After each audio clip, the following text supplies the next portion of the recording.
Assalamualaikum warahmatullahi wabarakatuh. Perkenalkan, nama saya Ana Heratnisa.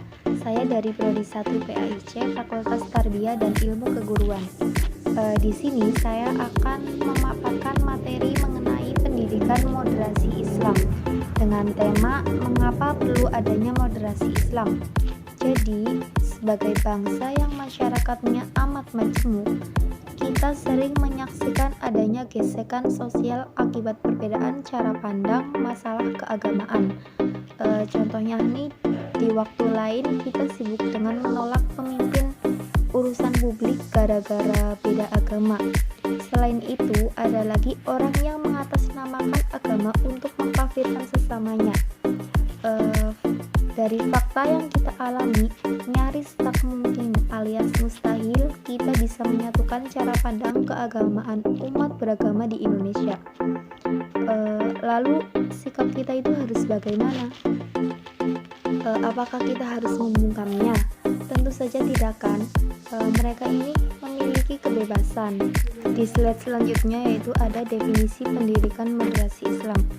Pendidikan moderasi Islam ini berarti menanamkan sikap mengurangi kekerasan atau menghindari keekstriman dalam sudut pandang, sikap, dan praktik beragama.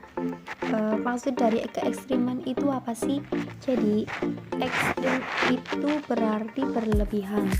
Berlebihan ini dapat diartikan untuk menyebut orang yang melampaui batas dan ketentuan syariat.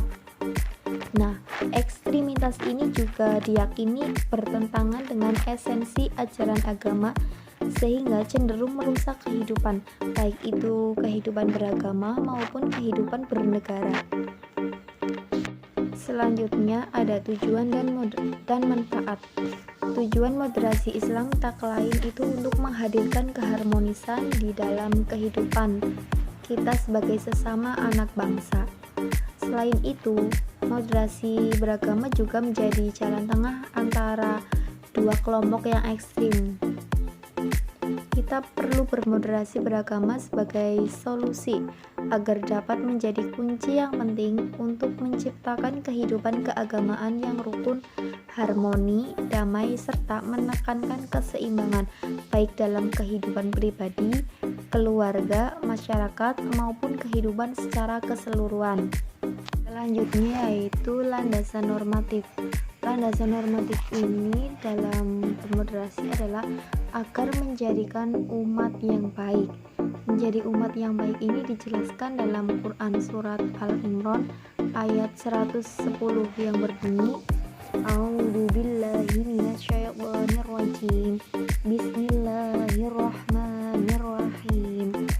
Kuntum khaira ummatin ukhrijat lin-nasi ta'muruna bil ma'rufi wa tanhauna 'anil munkari wa tu'minuna billah. Walau amana ahlul kitabi lakana khairal lahum minhumul mu'minuna wa aktsaruhumul fasiqun. Yang artinya, kamu umat Islam adalah umat terbaik yang dilahirkan untuk manusia, karena kamu menyuruh berbuat yang makruf dan mencegah dari yang mungkar dan beriman kepada Allah. Sekiranya ahli kitab beriman, tentulah itu lebih baik bagi mereka di antara mereka yang beriman, namun kebanyakan mereka itu adalah orang-orang yang fasik. Pokok-pokok dari Quran surat Al-Imran ini adalah: pertama itu berkewajiban berdakwah bagi umat Islam dan menjaga persatuan dan kesatuan. Yang kedua itu untuk menyuruh beriman kepada Allah dengan iman yang benar. Di slide selanjutnya, landasan historis atau landasan sejarah. Rasul adalah suri tauladan bagi umatnya dan sebagai pendidik pertama. Tahap awal Rasul dalam mengajarkan Islam itu dengan cara bersembunyi-sembunyi.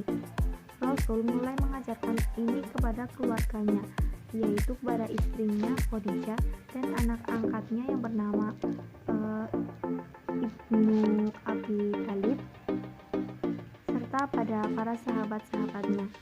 Tahap ini berlangsung selama kurang lebih 3 tahun sebelum akhirnya turun wahyu berikutnya yang menerangkan untuk dakwah secara terang-terangan.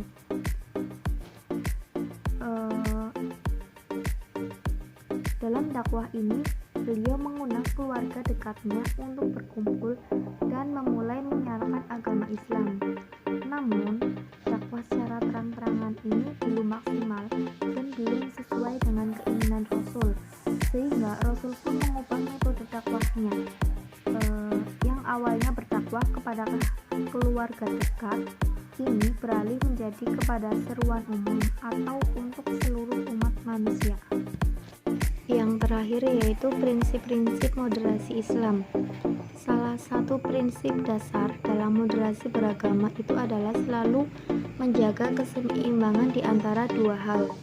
Keseimbangan adalah istilah untuk menggambarkan cara pandang, sikap, dan komitmen untuk selalu berpihak kepada keadilan. Sikap seimbang ini bukan berarti kita tidak mempunyai pendapat. Sikap seimbang ini berarti seseorang itu tegas. Ingat ya, tegas bukan keras. Terus keseimbangan juga dapat dianggap sebagai salah satu bentuk pandang untuk mengerjakan sesuatu secara secukupnya. Artinya itu tidak berlebihan ataupun tidak kekurangan. Prinsip keseimbangan dan keadilan dalam konsep moderasi berarti dalam beragama seseorang itu tidak boleh ekstrim, melainkan harus selalu mencari titik temu. Kedua nilai ini akan lebih mudah jika seseorang itu memiliki 3 karakter utama pada dirinya. Yang pertama yaitu ada kebijaksanaan, terus yang kedua ada ketulusan, yang ketiga ada keberanian. Sekian pemaparan materi dari saya. Kurang lebihnya mohon maaf. Wabillahi taufiq wal hidayah. Wassalamualaikum warahmatullahi wabarakatuh.